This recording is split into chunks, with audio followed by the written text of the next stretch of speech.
Hello, everybody, and welcome to Healing Vibrations.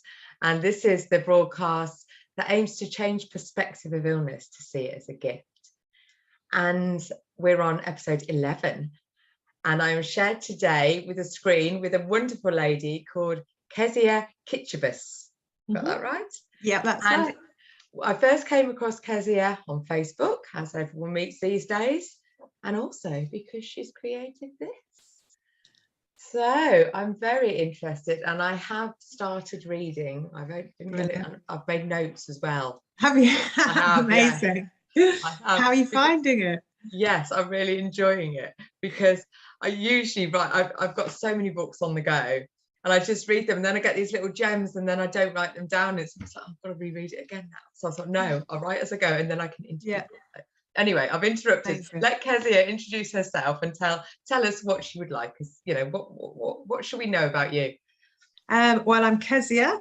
I'm a holistic therapist by trade, so I do lots of different treatments, reflexology, I won't go into them, lots of different treatments.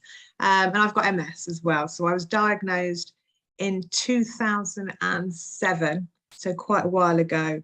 And I did the usual, I did everything, the pharmaceutical injections, and I did an injection every other day, and then I was getting really stressed, and I moved to once a week, and it just, I carried on doing all these things. And I got diagnosed halfway through my holistics training, which was, so I was like a bit, what do I do? Because I was I'm not sure what to do.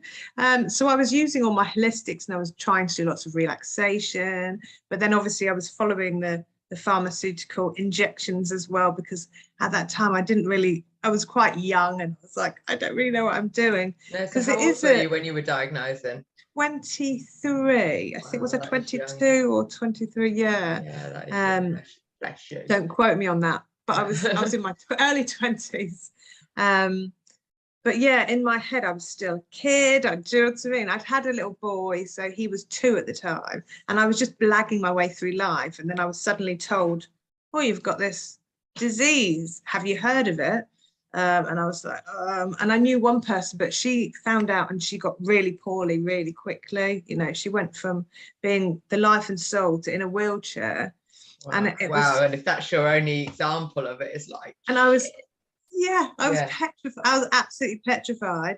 And I sort of tried to, although I was doing everything that I was told by the doctors, I tried to sort of not deal with it. So I hid it, and I sort of hid away, and I tried to hide it as much as I could. And it got to a point where, and I did handle it quite well. I had a fold up stick, which I used to hide in my bag. And then if I saw any clients, I would quickly hide, if I was trying, because I didn't want people to know. I know it was silly. I was a bit embarrassed, but also I was thinking that lots of my clients come and offload. Right.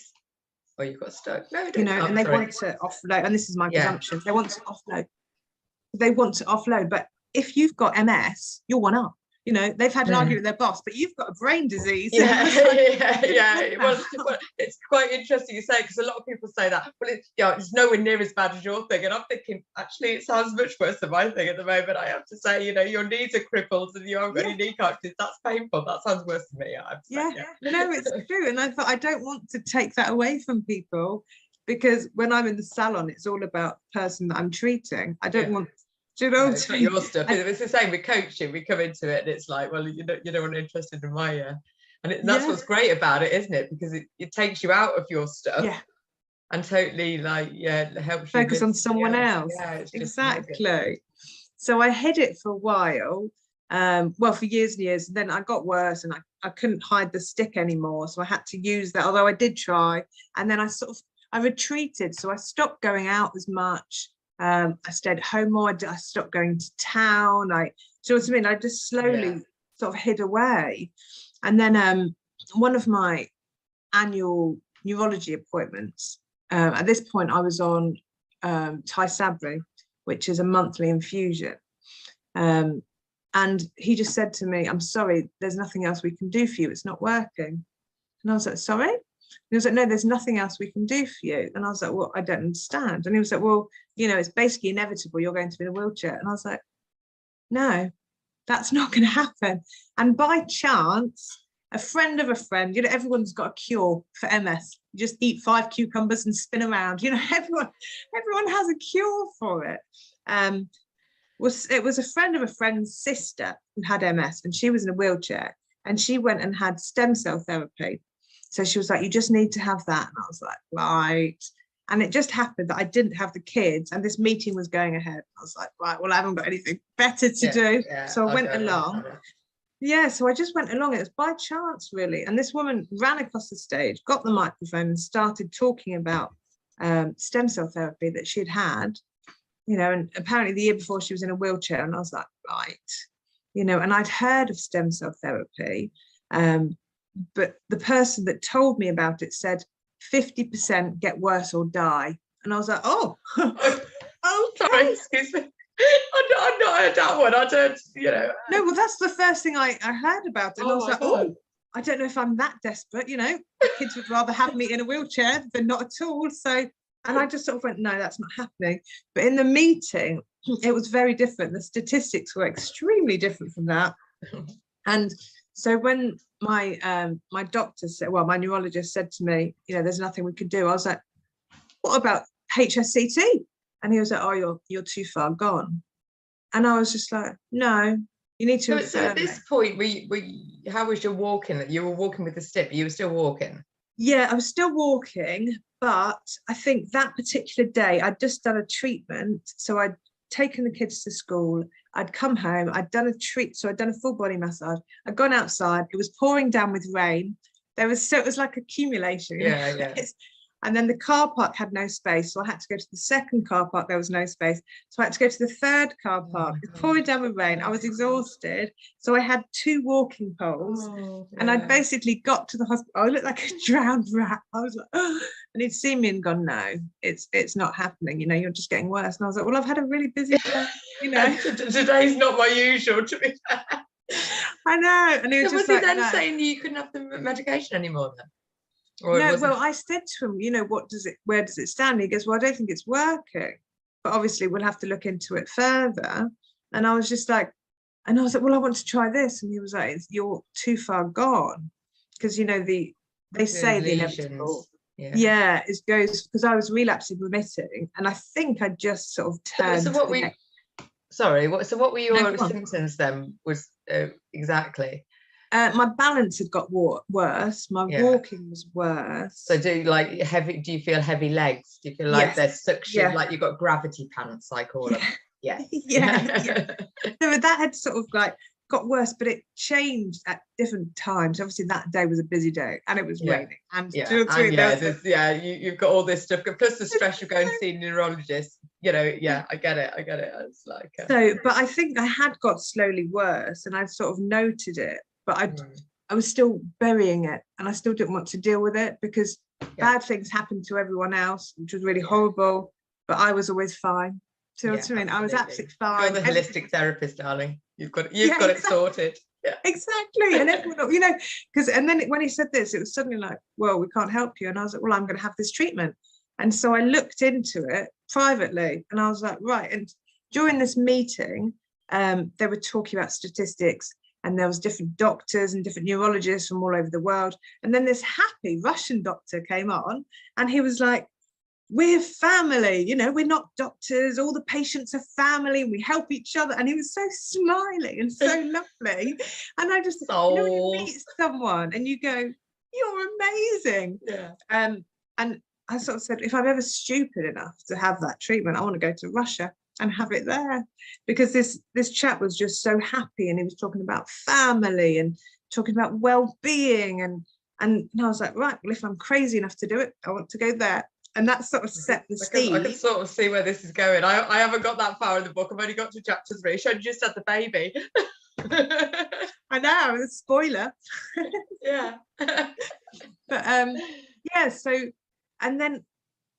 so I started fundraising, because obviously if you go private, you need to be paying. So I started fundraising, and I just had to come out to the world, and I'd hidden it, I think probably from myself. And, you know, my clients didn't know. Some of my friends didn't know, because I was always very careful about being in the place that we were meant to be at before anyone else got there. Right, okay. And I know my space. Oh, you stopped again. So I know where I can hold on to if I'm about to fall. I know how to move so it doesn't, you know, and so suddenly I had to come out to the world and ask for help. You know, I needed to get money quickly. So I went on to fundraise, and yeah, so it sort of accumulated from there, I guess. So it was mad. And then I had to come out to the world. So I had to come out to myself and actually deal with the fact that I did have this disease, I guess. Yeah, big. So it was huge. Yeah. So what was that process like for you? Frightening. Yeah. Absolutely. It was so scary. It's facing your fears effectively, isn't it? So, you know, this is a big thing, because I looked into it as well, and when I just thought, oh my God, you know, I'm not that bad.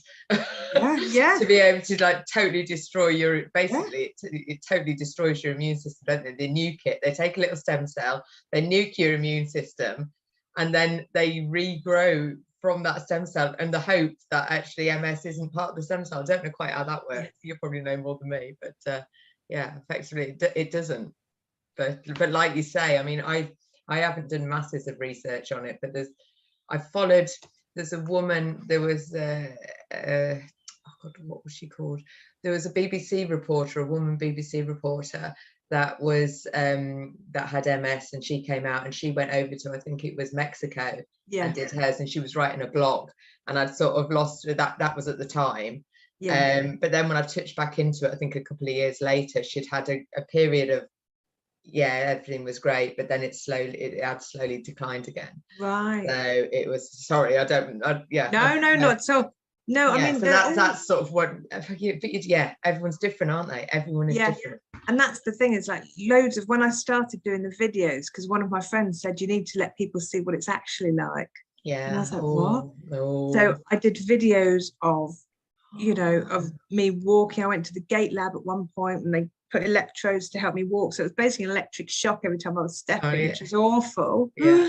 So, I mean, some people don't have feelings. So I was lucky that I still have the feeling, but it meant that I felt every shock every time I took a step. And I was like, that's not nice. So, yeah, I just did videos and then sort of showed them to the world. And suddenly people were messaging me and saying, I've just been diagnosed. I'm petrified. What do I do? And I was just like, oh, I'm not a doctor. Everyone's MS is so different, because I did keep saying that, you know, what will work for me might not work for you. Definitely but not, because I'd hidden it, it was so difficult. And lots of MS, there was sort of shameful bits that I was like, oh, and then I thought, this is not good. That if other people are hiding away because they're embarrassed or for whatever reason, it's not a good thing to like literally. No, well, it's something else to deal with, isn't it? Like, you haven't got enough. You know, the fact that you've got to get to a restaurant early and like suss out where it is, that you can get to the toilet easy, because I don't know about you, but my bladder is like, and you know, all those things and they're things that you don't really want to talk about. It's not sexy, is it? Like having to wear bloody panty things in your knickers or what, or do whatever else. We had a big discussion with another girl. You'll have to join us, actually, Claire Fox. We're talking everything MS. So she's there. So yeah, I'm seeing actually a bit of a summit going on. We're gonna have to have some virtual summit and just amazing about how. But anyway, sorry, that sounds good. No, I'd be up for that. Definitely. Yeah, definitely. So yeah, I just hid and then had to come out to fundraise. And you know, I mean, one lady, her daughter had been diagnosed, and she was like, you know, I think she was 15, got a diagnosis, and she was like, my goodness. And I think it was just so scary, because it is scary. You're just given this thing to deal with, and it's like, off you go. And after, I think it was in the first lockdown, I was like, right, well, you know, I was so worried about telling people, and I thought, I'm just going to put my story on paper so that hopefully it will help someone else go, oh, okay, you know, that might happen, but that's not the end of it all, you know, because a diagnosis doesn't mean the end. It just, you just alter things a little bit. Well, this is it. This is sort of where I come from with the whole idea of a gift, really, because in this day and age, you know, there are more. I did my research, and I think by the time we're about 50, we've got a 1 in 8 chance of living with a chronic illness of some kind. Right.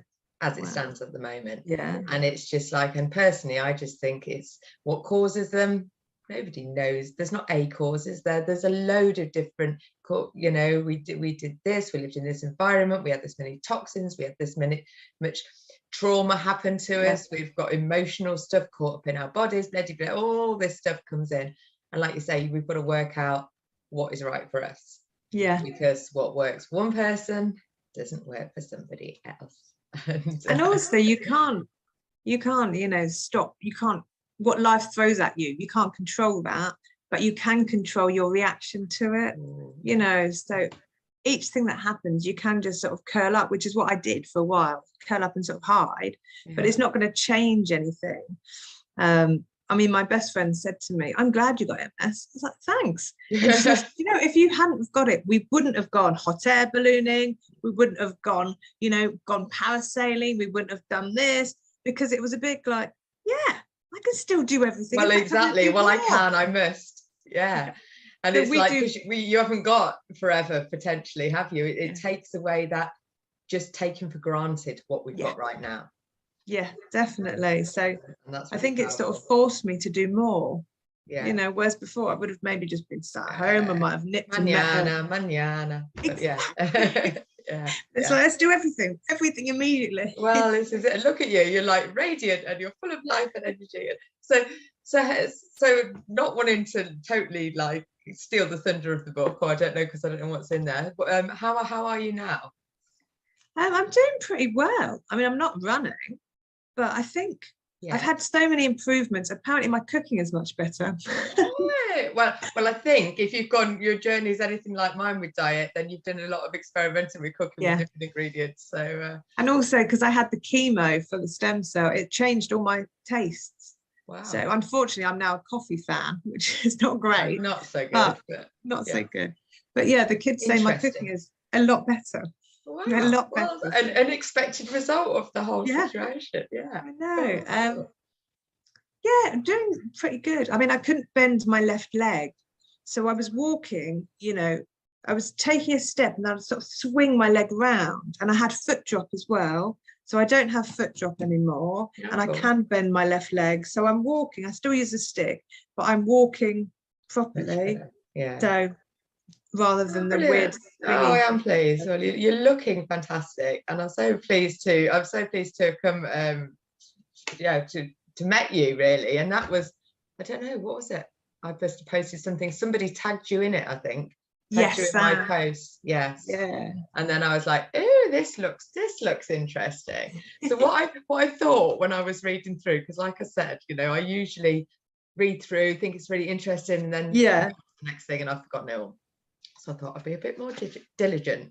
So I thought, I've finished chapter 3. So I've pulled out a couple of things today. And I thought because I'm sure I was pretty confident this would be a good interview. I thought maybe I could then read the next few chapters and we could come on again and you could talk about those as well. I'm up for that. That'd be awesome. So you told a great story when you were a kid about your leg cream. So do you still use cream on your legs? I don't. I get waxed. Oh, you get waxed. So you're not. Well, I've been. So you're naturally you're dark, aren't you? So so I'll give you a pretty quick précis that Kazia's mum basically said, right, come on, we're gonna those legs aren't ladylike. Bless her. My brother, when he read it, he was like, there's an awful lot about hair. And I said, but it is a big thing, you know, it's a big thing for me growing up, because I mean, I was like, I wasn't really bothered, you know. And what a great way to be. Yeah, absolutely. Because I'd written down actually that you seemed happy in your own skin. You know, when you were talking about your childhood. Yeah, definitely. Here's my question. When you were doing, so I'll set the scene a little bit. There were, back in the day before MS, the party trick that Kazia did was to do the dirty dancing catch with a friend of hers. With a friend of hers, who I'm guessing is strong and athletic and all that things. So what possessed you to say yes when your stepdad said, I'll catch you? I think I was just cool. I was quite a trusting person. I was like, yeah, of course if you tell someone you're going to catch them, then you can. Did he actually realise it wasn't like just a lead to? It was like, I'm going to fly myself through the air and you've got to like... No, well, in hindsight, that probably wasn't a good idea. But in my head, I was like, well, if someone says they're going to do it, they're going to do it. Wow. So that's not a problem. So yeah, I leapt to the sticky floor. Yeah. Wow. Yeah. So read about that in there as well.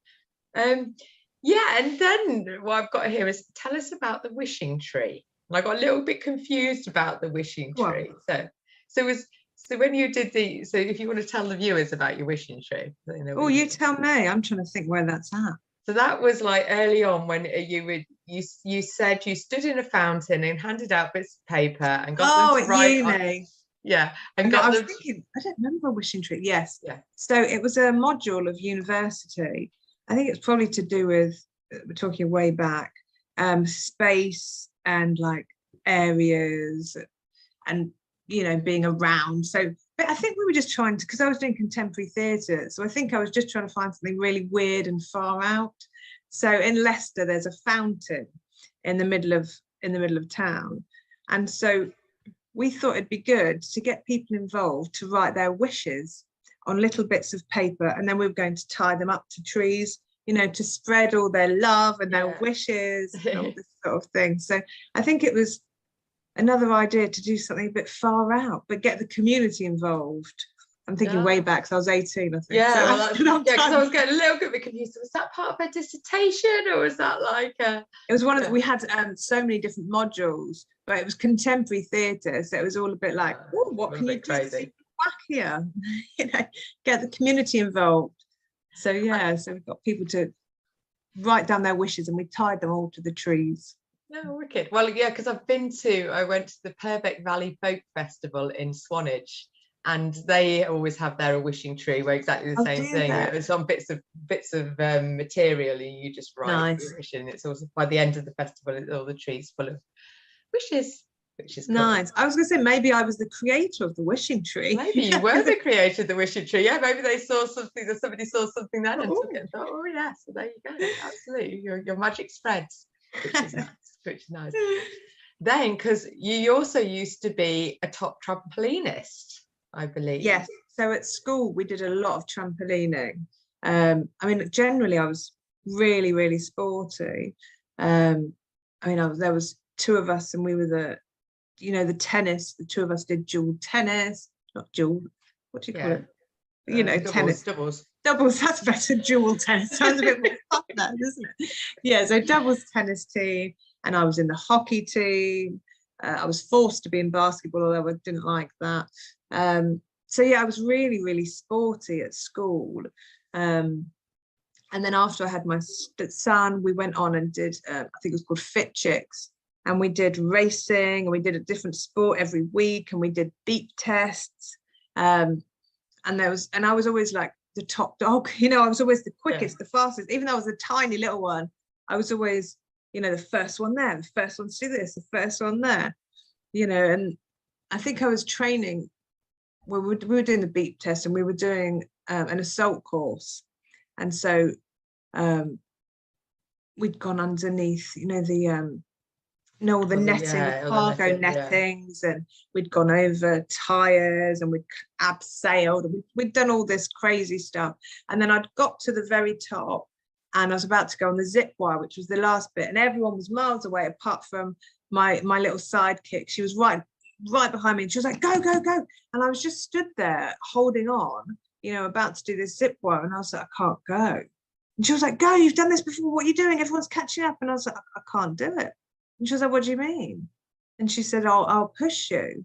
And I don't know what happened to me, but I suddenly had this fear that came from nowhere. And I was always fearless, the example being jumping to my stepdad who didn't catch me. I was always fearless. And then suddenly I had this fear. And so I held on, and she pushed me down. I got to the bottom. And I think that was maybe a trigger, or and it wasn't long after that I got the diagnosis. So I think my brain went, no, that's enough.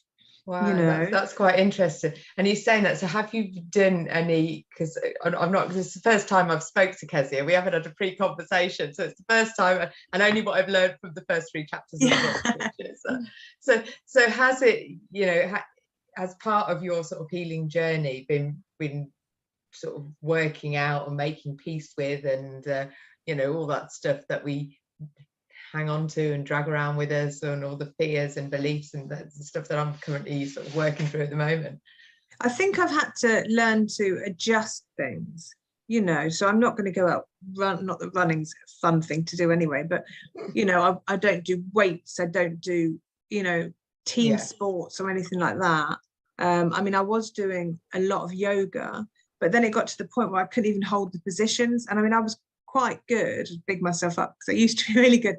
I was really good at, and I was, you know, and then suddenly I couldn't even stand and I was getting wobbly, and so I stopped doing yoga. And now I do Tai Chi now, and I'm going to look at going back into yoga because, you know, my balance has improved and everything is improving, and it is working with what you've got. Well, this is it, because I do some bits of yoga, and I quite often I haven't got much space in the house either, so I put the mat between the door frame, because then when you can actually, like, you know, because I can't do the standing up poses because I just wobble over, but actually with the door frame in there, I can. So still, and you're still getting the stretches, and you still move your body in places that you would never move your body if you didn't do yoga. So it doesn't, you don't have to be great at yoga in order to get benefit of it. Definitely not. So I think lots of people say don't compare yourself to anyone else, and I wasn't. I was comparing myself to me. Yes, but obviously me was younger and fitter and less MSy, I suppose. So I think that's something that I've had to come to terms with, and doing the book has made me do that. I imagine, you know, because I never had counselling. I didn't have, you know, because they offer you counselling. They offered me, and I was like, I'm fine. I don't need anything. I don't need anything. Oh wow, you got offered counselling? Yeah, you should have took it. Yeah, everyone needs a bit of counselling. Well, yeah, absolutely. It's the space to talk. Yeah, I think because they thought I'd be like, no, so they thought, let's offer it to her because she's going to say no. Yeah. So I think I never really dealt with it. So writing the book made me deal with things and go back and look at, you know, and I mean, at some points when I was writing, I was in tears and I had to stop because I just couldn't see the screen to write. Oh my goodness. You know, I mean, a lot of it is just silliness, because I think that's the best weapon, isn't it? Yeah, it's humor, and you know, definitely, if you can laugh at it, and that's almost taking yourself, that's taking yourself out of the space, because I talk about this quite a lot in my work. It's like, take yourself away from being the main character and become a script writer, and then you can put a different hat on. Well, actually, I'm going to turn it into a comedy today. I'm going to turn it into a tragedy. Oh my God, it's like an uplifting film today. So what is it you want to be writing about? And it's all of those, isn't it, really? That definitely, you know? And I think a lot of it, like the book, obviously some of it is sad because it goes into like my darkest secrets, you know, that I was like, I'm never going to tell anyone this ever. And now I've just printed it for the world. We'll see on here. Yeah, you could find it all there. So yeah, and I thought, if I'm going to do this, I need to put all of the stuff that I don't want to share in there. So I've literally basically sold myself for $11.99. So I do feel a little bit like that. You get very little of, probably. Yeah, I know. I was just like, but I thought, if I'm going to do it, I need to do it properly and be honest with people, because I've tried to put in there all the stuff. So right, I'm just looking at these, and they're both you, aren't they? Yeah. Yeah, I was going to say, who's that? And then thinking that's going to be a stupid thing. They're both you. They're both you. Oh wow, what great! Yeah, someone said to me, your daughter looks quite old in that picture. And I was like, that's me. Daughter. Yeah, wow. How cool is that? Really cool. Yeah, the photographer was amazing, because I sort of said to her, because I had a wheelchair in the car and I was like, I don't want to get the wheelchair. I don't want to get the wheelchair, because I'm like, oh, as long as I'm not in the wheelchair. And she was like, let's have a play, get it in. So Eleanor Whibley, she was amazing, and she was like, let's get it in, let's have a play. And so, you know, I sort of came up with some ideas, and then she said, what about this? We tried to put 2 U's, and I was like, we could do that. And then so she was good. So I'll share the link. I'll share the link somewhere, lots of places, and wherever I view it, certainly on Facebook and LinkedIn and all those places. But Amazon, isn't it? Yes. And it's called Tinted by Kazia Keciba. Which doesn't look like that at all, but I'll spell that in Perfect. as well, so yeah, I was going to say, and if anyone wants me to sign it or wants a message written in, if you write it's rosetinted.me, and there's a little section so you can say if you wanted me to write it to someone. Or did I do that? No, didn't do that. Oh. But yes, so do that then she can write a message to you. I'll have to meet. Where do you live? Leicester. I'm just near Abbey Park. I'm only Rugby. Oh, well, you see, not far. I'll bring it along and you can sign it. Yeah, I'll sign away. Fabulous, yeah. So you were trampolining, and so I basically put all my secrets down on paper because I thought if I'm going to do it, I need to do it properly. Yeah, and so, it's not all doom and gloom. How long did it take you to write the book then? I think probably about a year. Yeah. So I did it in lockdown. So I started in lockdown and I sort of had a few ideas, and so I started in lockdown, but then editing was much harder than I realised. Well, it is. Editing a small Facebook post can take me an age, or a blog or something like that, and you go through and you think, oh no, that doesn't read right, that doesn't quite like. I mean, I'm working with a team sort of that helps me do the editing and proofreading and everything like that. So I'm glad it's done now, and a lot of that was cathartic. I love that word. I think for me that was my way of dealing with MS after so many years of ignoring it. Writing it down, I had to sort of be faced with it, and find the fun in it as well, because definitely. Well, what I've got from it so far, there's a lot of fun in it. You're laughing at things. Some of the stories were just like just about, I could see it in the film of you doing that, doing that dirty dance. You're just like, no. Why are you doing that? I know the adult grown-up me goes, why? Why are you being so stupid? That was your friend who was strong and young and agile and been doing it lots and lots and lots, and you practice together and all the rest of it. Just like he must have been going, I know, I was fearless. I was absolutely fearless. But I think that helped with the MS as well, because I was like, this is not going to do anything to me. I'm fine. Absolutely, because it's the vibration. Because I'm doing a lot of vibrational work, and it's how you feel about life and everything as well, isn't it? Yeah, definitely. And the next thing I wrote down was that you'd said when you were going for an interview, so this is for your first job interview, that you wasn't nervous at all. And I couldn't work out, was that mean you being sarcastic or you being no, I wasn't? No, I wasn't too, because I'd done, my degree was theatre, so I was like quite happy on stage, so I was like, I'm not too bothered. And I think I was really cocky. I'm generally just quite cocky, so I was like, well, of course they're going to want me, just massively big-headed, and at the time well, maybe it's not big-headed, it's just believing in yourself, because actually you didn't disappoint, did you? No. You were the one that sort of managed to get sales and everyone else was failing, but then in the end that just you just shocked them again. I know. Total spoilers. So basically she was flying the best salesperson in the place. And I think it's quite nice, because with sales it's very much like you must force a sale, and because I didn't like that, I would literally talk, because people interest me, people are interesting. I mean, I don't watch telly really, it just bores me, whereas I go into the salon and I have clients, everything stays in the room when they're speaking to me, but it's like I get EastEnders every absolutely, because people's lives are so fascinating, aren't they? And people are amazing. And what brings them to that point, and also the struggles that they've got and the challenges that they're facing, and I think this MS is teaching me more than anything else. You don't know other people's stuff.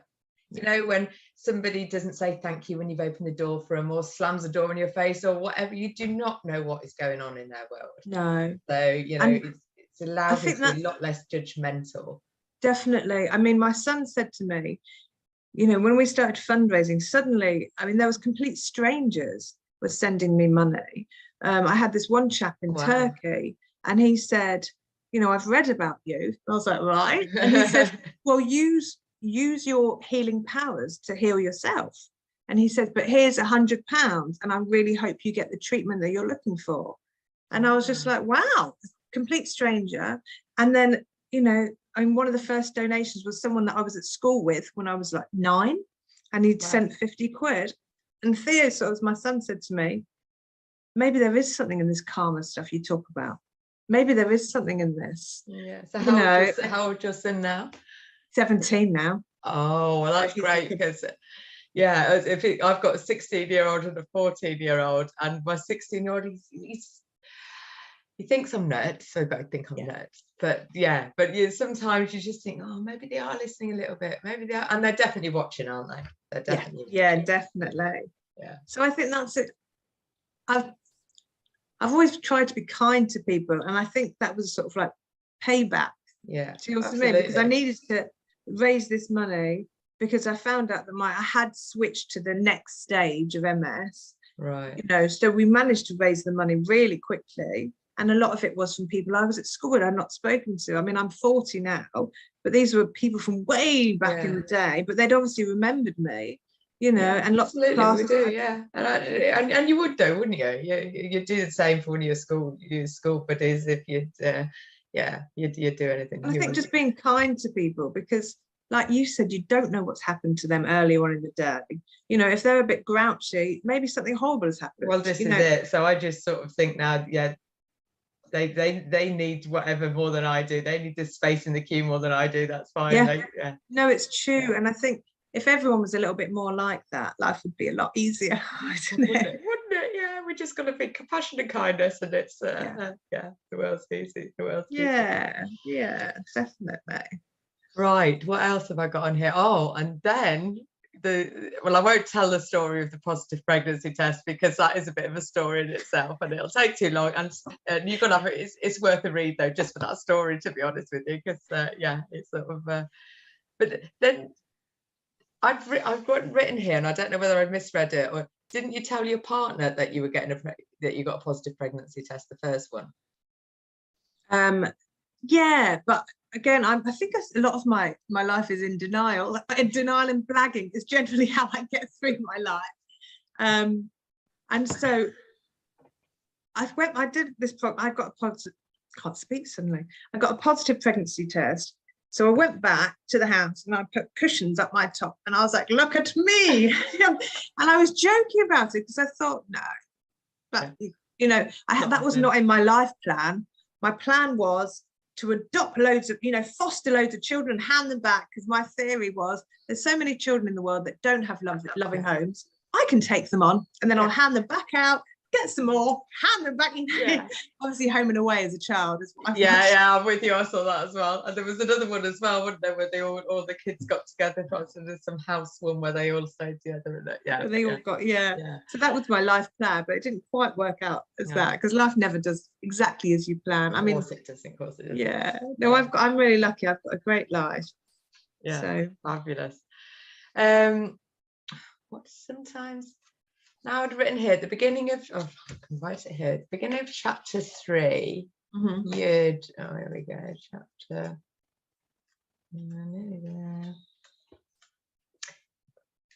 sometimes life takes a different path to what you had in mind. And I thought, yes, sometimes it does. It leads you on this, or pushes you down a path that doesn't even look like a path when you first stepped into it. It's it's so true, but I do think everything turns out as it's meant to. Well, yes, and I think there's that quote in have you seen The Last Marigold Hotel? Yes. Where she says, that quote, it'll all work out in the end, and if it's not all right, then it's not the end. And of course we're not the end yet, so our life's ever evolving, of course, so you'll have to bring the next chapter of the and I also want to ask, because you said after you got diagnosed and you were looking, obviously you were in already the alternative field, and you used oxygen therapy. So I've heard of it, but that's about it. So I wondered, maybe you can tell us a bit more about that. Yeah, there's an MS centre. Well, they've got them all over the place, but the MS centre in Leicestershire was the one that I was going to. And oxygen is so natural, so obviously I was putting these injections at the time into me, and I was trying to be careful, because my holistic head was saying, you're putting weed things into your body, you know. So I was like not drinking coffee. Well, I didn't like coffee then, but I mean, I was, you know, I was careful what I was drinking. I think I'd stopped having dairy, and I'd stopped having gluten, and so I was trying to do everything right. So oxygen itself, it is natural, isn't it? Yeah. So I thought, we'll try this. And so it's in like a submersion. It's almost like a tank. I think they use it for people that go in submarines. So you're in this, to get them used to the pressure. Yeah. So you're in this tank, and you've all got these aeroplane seats. So there's a maximum 5, I think, of you in these aeroplane seats, and you put on this oxygen mask, and they take you down to pressure, and your ears hurt. So it's like being on an aeroplane, and you literally are just sat there with oxygen. And it's something about I don't know the terminology, because your cells open up a bit more, so you can hold the oxygen in better, or something like that. Okay. I'll get someone that knows what they're talking about. Maybe I'll find somebody who knows about oxygen therapy and interview them. Yeah, I know you should do. Because say my scientific knowledge is awful, but I was like, this is how I managed to blag my way through. So so you go into this tank, and afterwards, you know, I felt really tired, but then the next day, like full of energy. And I thought, oxygen is so natural. You know, I mean, lots of people had it for different healing, you know, lots of sports people were in there with me. Lots of times there'd be someone famous. I've got no idea who they are. And everyone's like, ooh, do you know who you were sat with? And I was like, I don't know. A very large man. And they were like, blah, blah, you know, he's from the rugby team. I'm like, oh, I don't know who anyone is. But yeah, for healing, oxygen is fantastic, you know, so it's a really good thing to have, and it is natural, you know. So I think oxygen therapy is amazing. Try it out. Cool. And so that's got me to the end of chapter 3. So like I said, 13 more to go. I'll read. I mean, to be fair, it's proving quite an easy read. I've got quite into it quickly. I like I said, I like the humour that brings along with it. It feels quite light-hearted, even though you tell it, you know, there is a sort of darkness in there, and the cover tells that it's like the rose tintedness. So I've been really good with the feedback. It's been lovely, and lots of people said the one lady, she actually messaged me yesterday, and she said the worst chapter was the last chapter, and I was like, oh, and she said, because I knew there was no more chapters. So can I have another book? And I was like, oh, that's really nice. Because I was a bit like, oh, you don't want the last chapter to be the worst. Well, it's scary putting you know, you've put all that effort and time into creating something, and then I mean, the feedback's been people have been really kind. I mean, one person said it felt like I was sat on a couch with you, just having a chat. Oh wow. Because it is quite, from what other people are saying, it is an easy read, you know, because it is quite humorous but light, you know, even in the darkness. Let me do my little plug as well, because I haven't quite got my own book, but I have got my own chapter. Excellent. So this is like a collaboration project, so I know a little bit about launching a book and stuff, because this is one that came out earlier this year, and I'm actually on the front cover in a bubble. In your bubble. Nice. And my son actually took that photograph when I was sitting on the garden. And what am I? I think I'm chapter 9. Let me have a look. Here I've got my picture in it and everything, because you know it's a bit of a promo of who we are and all that sort of jazz. But so mine's called The Universal Gift. And it's all about that perspective that, you know, it's my MS journey in shrunk. We only had like about 1,000 words, so it's not very much. But so amazing. But to extend that, but you've just brought your whole life into it. So it's not just about MS. It's just not at all. I was going to say it literally is, you know, my whole, well, not my whole life. I've got a lot more to come. But definitely, because, you know, life still happens whether you've got something or you haven't. So I was trying to focus on the MS, but obviously life is still going on. So I had to put, you know, put it into context, doesn't it? And actually, how does MS then become? So because I've been sort of playing with the idea of MS. You know, it's sort of, I can't remember who I was talking to. Somebody recently when we likened it to a marriage. that you can't get divorced from. I think it was Andrea Thomas, if you come across her. I haven't. She's another lady with MS who could also come to our summit, who's and her main symptom was fatigue. Right. So she's now managing it naturally, and she's got a Facebook group called the Energy Bank. So brilliant. So talking to her last week, and we were talking about how it's like a marriage that you can't get divorced from. So it's like you're stuck. It's like an arranged marriage that you just cannot break the bonds from. So you might as well learn to work together. Yeah. You might as well learn to love each other, because actually, it's not all bad, is it? You've got to slow down, really. And that's probably the main message, if I'm honest, that's coming through me not being able to walk properly, is slow down. Yeah. And I said, after I've done this. Yeah. I said to someone, if I had to choose a disease, I would choose MS, because it is quite fun. It is a bit of a roulette. You don't know, what it's going to be like tomorrow, and you can't say, oh, well, so and so's got that, so I'm going to have that too. It is literally like throwing it into a bucket and saying, it could be anything, really, couldn't it? They've just labelled it with MS. It's just because they don't know what else to call it. No, but I like the fact that it is different, and it is, it's the unknown. That's quite exciting. Does that sound really weird? But it is like, you don't really know, and you can't say, oh, this is like this, because that person's got MS and they're like this. Well, I suppose it's like life, really, isn't it? Because that's the same with the life, really. We don't know, you don't know what the day is going to bring. We didn't know we were going to have this conversation. We knew we were going to have a conversation. We hoped we were, but we didn't actually know what the conversation will bring. And you just have to trust that and the more I'm talking to people doing this podcast and stuff, is great, because I'm just connecting with people that have got incredible stories, and we're able to share them out, because illness doesn't have to be a sad, bad thing. I think is probably the gift of it all. We can actually choose to go on different paths and meet different people and try different things. And I think it's a bit of a mind opener as well, because since I've been talking to healers and listening to people's stories and thinking, well, actually everything I thought was true is just like, nothing is true. Actually, nothing is true for everybody. Everybody's truth is different.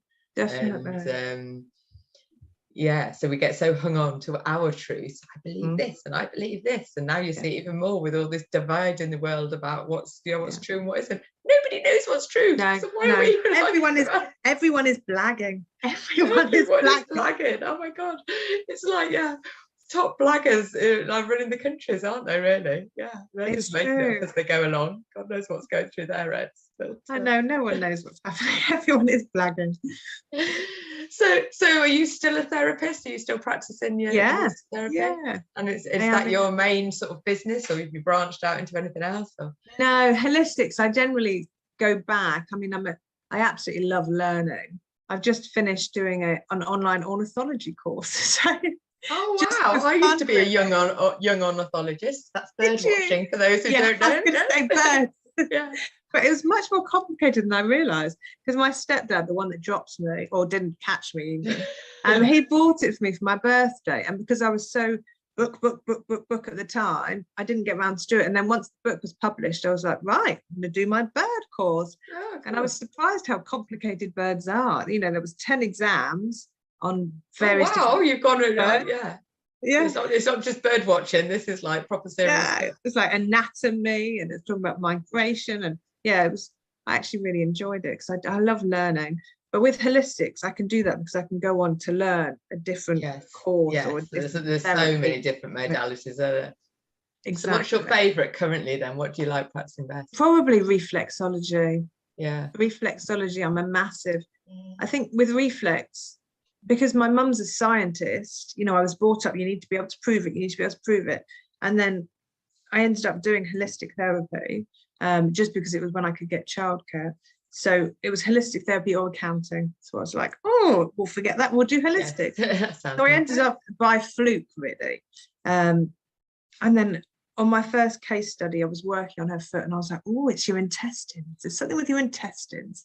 And she was like, well, I've got IBS at the moment. I was like, okay, I'll take that.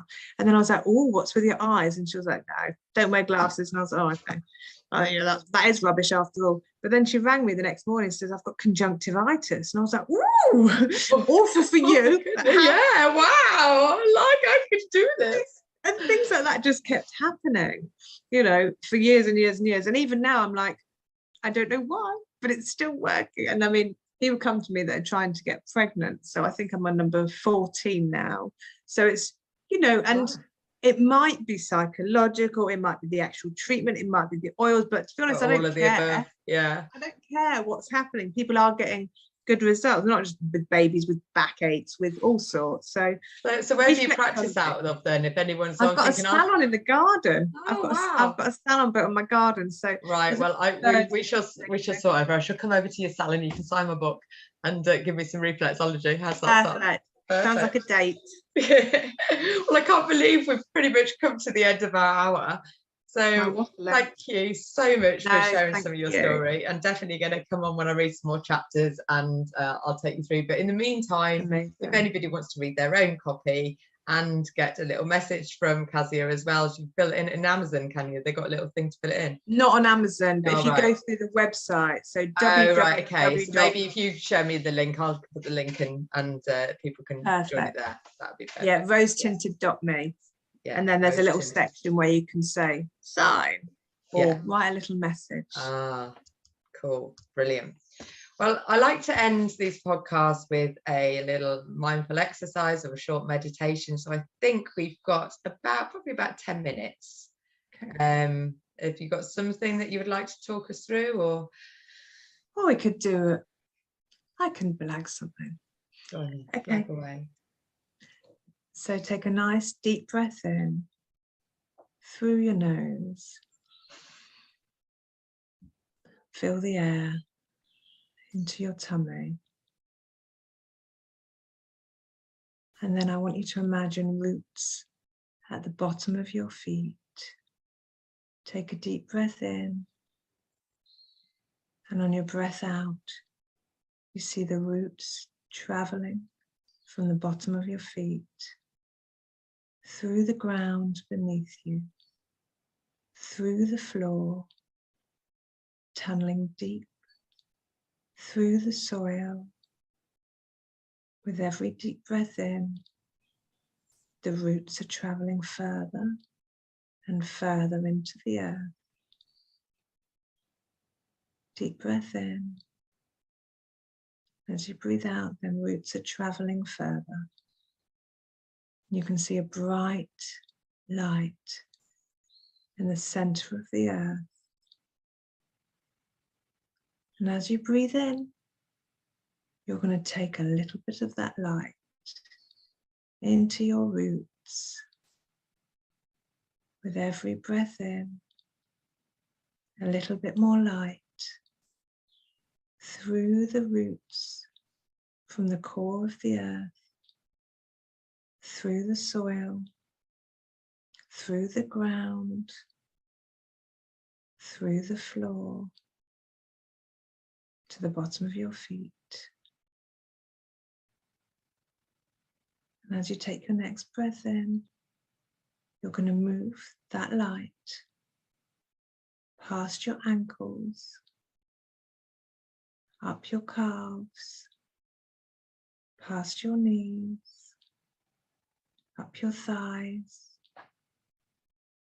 into your stomach. With every breath in, you're going to see that light traveling all the way up from your feet, your calves, your legs, past your knees, up your thighs, into a ball in your stomach. Deep breath in, and you're going to see that light getting brighter and larger in your tummy now. With your next breath in, you're going to see the top of your head opening up like a vase. And you can see a bright light in the sky above. Your next breath in, you're going to take some of that light from the sky and travel past the clouds, through the air, through the ceiling, all the way into the top of your head.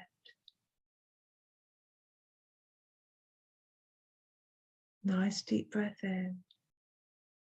And you see that light getting brighter and stronger.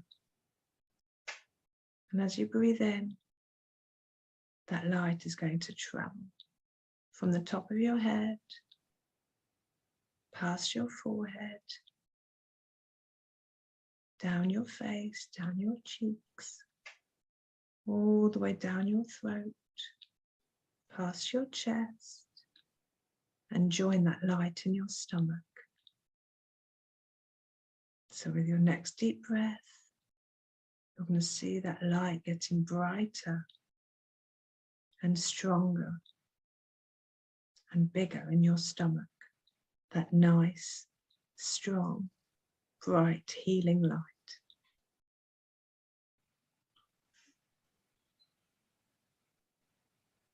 And deep breath in. And you see it getting brighter and stronger.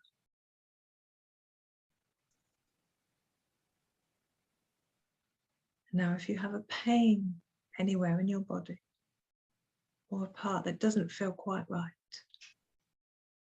on your next deep breath in, you'll take a little bit of that light. And as you breathe out, you're going to push just a little bit over to that pain, where you'll see that getting brighter and stronger and warming that area.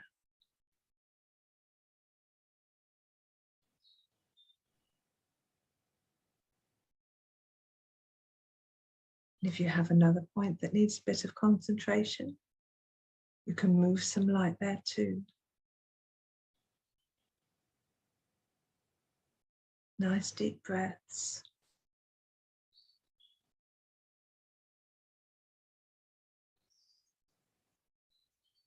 That light is getting stronger and warmer. Now on your next deep breath in, you can feel that light more powerful and warming than before. And as you breathe out, you're going to push that light all over your whole body, warming every bone, every muscle, deep into the cells of your body. Warming and healing. Nice deep breath in. And as you breathe out, you can see you're going to blow out a dark mist of any negativity, any pain, anything that doesn't serve you at this time. Deep breath in. And then breathe out any tension.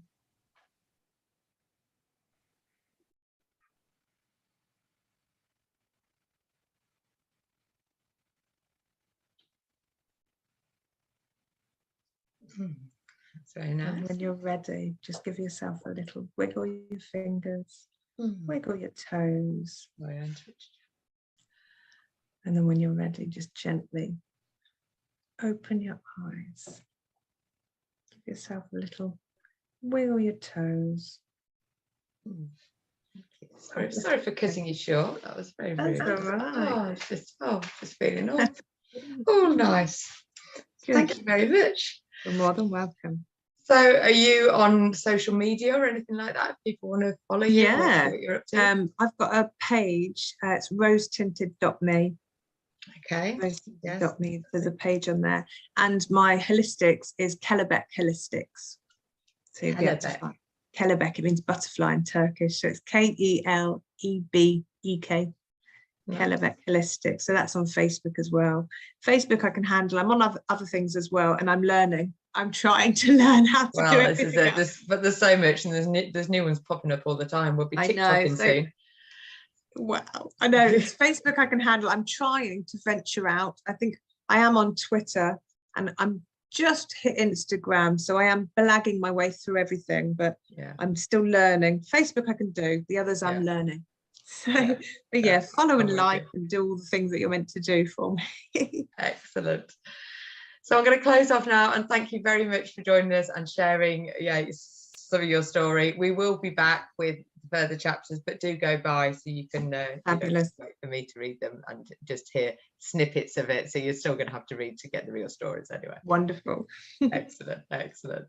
So this is episode 11 of Healing Vibrations. Like, comment, share, do all that stuff, because illness doesn't have to be a bad thing. Illness, I've got hair getting the wrong way. Illness can be fun, exciting, like playing roulette, as we've heard today. And if we can see it more like that, then life becomes more fun. It doesn't have to be a drudge, does it? It really doesn't. So life is fun. Have the rest of a lovely evening, everybody, and